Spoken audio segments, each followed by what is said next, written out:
Have you ever become discouraged while you're trying to serve God? Or even just trying to live the Christian life? I mean, that can be tough in itself. We even get discouraged at times. We all have our struggles regardless of who we are. And here we read the great apostle Paul, even he had struggles. Paul most likely encountered the negative attitude of people, criticism, and the lack of appreciation, the feeling of being unproductive, and just plain old exhaustion and weariness. These were likely some of the same things that caused Paul to become weary and lash out at the Jews. We read in verse 6, "But when they resisted and blasphemed, he shook his robe and told them, 'Your blood is on your own heads. I am innocent. From now on, I will go to the Gentiles.'" The lack of reception in Athens causes Paul to travel 55 miles from Athens to Corinth. Here he observes idolatry and the continued hostility from the Jews, his own people. Paul clearly became discouraged as he began his work here in Corinth. How do you deal with discouragement? Do you go and do some retail therapy? Do you like to get alone? Do you like to go and eat? Do you like to go aside and pray? Or go aside and hide? How do you deal with your times of discouragement? Luke does not hide Paul's discouragement from us.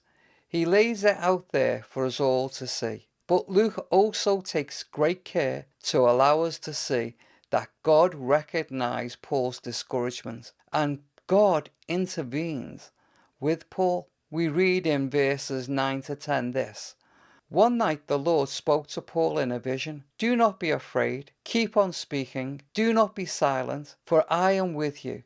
And no one is going to attack you or harm you, because I have many people in that city.'" Paul's discouragement has come even after God has moved and people have received Christ as their Saviour. What more could Paul possibly ask for? God promised good Christian friends for him. He encourages him to continue in his calling and assures him that God himself will control what is happening around him and watch over him, that God himself would keep him safe.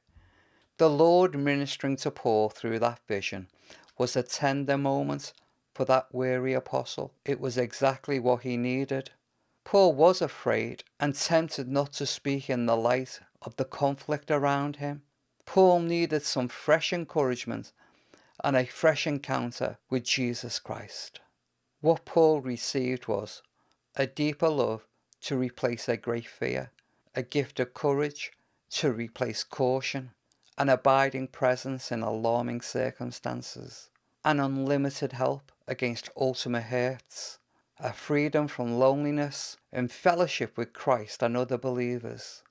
Paul needed a fresh encounter with the love and passion of Jesus, and that's exactly what he received. In Matthew 28 verse 20, Jesus promised his disciples he would always be with them, and here he was making the same promise to Paul. We need to recognize that none of us are immune from discouragement. Discouragement can come in the midst of great success. We need to be honest about confessing our discouragement. Father God always has his eyes on our circumstances. He is with us regardless of our circumstance. He will not place more on us than we can stand. He often uses other people to strengthen us. He commands us to continue the good work he is doing through us. He will work through others to make the way for us to do his work. Paul receives the needed passion and power from God, and he continues in that calling that God has placed on him.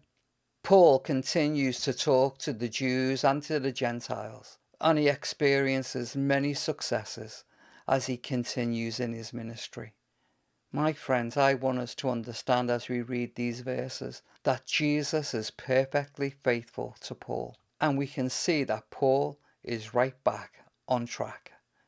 If you are feeling disappointed, disillusioned, fearful, isolated, the same God who strengthened Paul wants to strengthen you. Will you take a moment right now to invite him into your situation, cry out to him, and allow him to speak words of strength, words of peace and mercy, Words that will strengthen you.